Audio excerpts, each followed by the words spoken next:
Usually, when you hear the word polyglot, you think it's glamorous, right? Like speaking multiple languages, traveling the world, making international friends, and having better opportunities. But what if I told you that being a polyglot isn't just a blessing, and it could be a curse too sometimes? So today, I'm sharing the side of being a polyglot that no one talks about.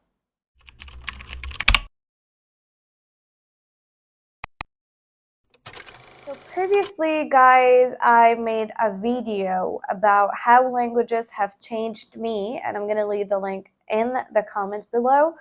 Um, but I've never told you the sad or the bad side of being a polyglot. So today, let me confess something that really bothers me, and I'm sure there are a lot of people can really relate to that. Polyglots or language learners, I would say that people expect that you, just because you speak a foreign language or just because you're a polyglot, that you speak them perfectly. So whenever you make a mistake or you mispronounce a word, they're like, but you are a polyglot. I mean, you speak English, you speak Turkish, you speak Spanish, and they laugh. And that puts so much pressure on me because I don't speak any of my languages perfectly. Like, I make mistakes all the time, I mispronounce words all the time.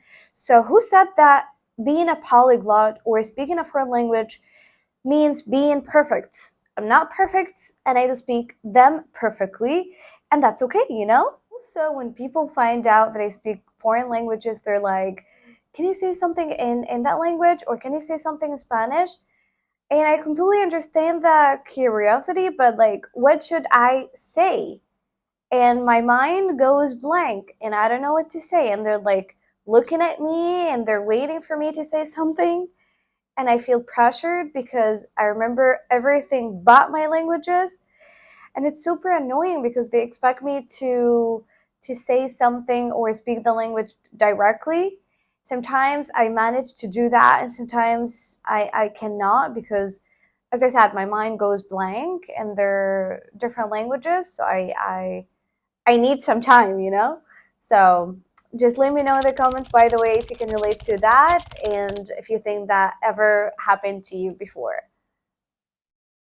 Annoying thing that sometimes I will be speaking Spanish or Turkish and I really need to use a specific word in Spanish, okay?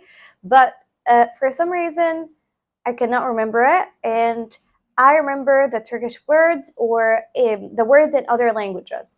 And I don't know why it happens, but it drives me crazy because like now I'm speaking Spanish. I need the Spanish word. I do not need the Turkish word. So yeah, I feel like it's a common thing among language learners or when it comes to language learning, but I just really hate when it happens. It's really annoying. So this one is really overwhelming and it makes me feel really bad. That I'm never satisfied or fulfilled with my level in any of my languages, and I always think like I could do better. It's not enough. I should do more, and that's that's really bad because like I speak Spanish fluently. Why do I feel like that? And then I feel like I've neglected my Turkish, so I try to focus on it more. And then I try to keep up with English, and I'm stuck in that cycle, you know? Like I'm always trying to keep up with my languages.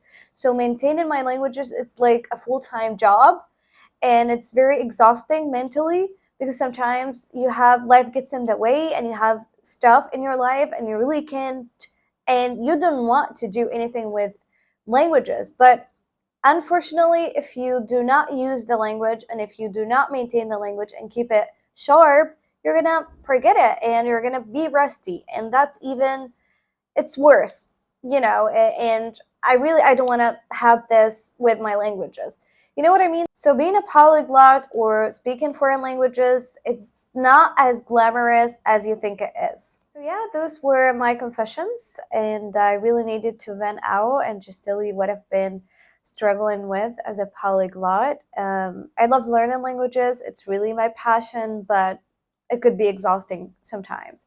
So let me know in the comments if you can relate to any of these confessions, and I would love, love, love to hear what you think.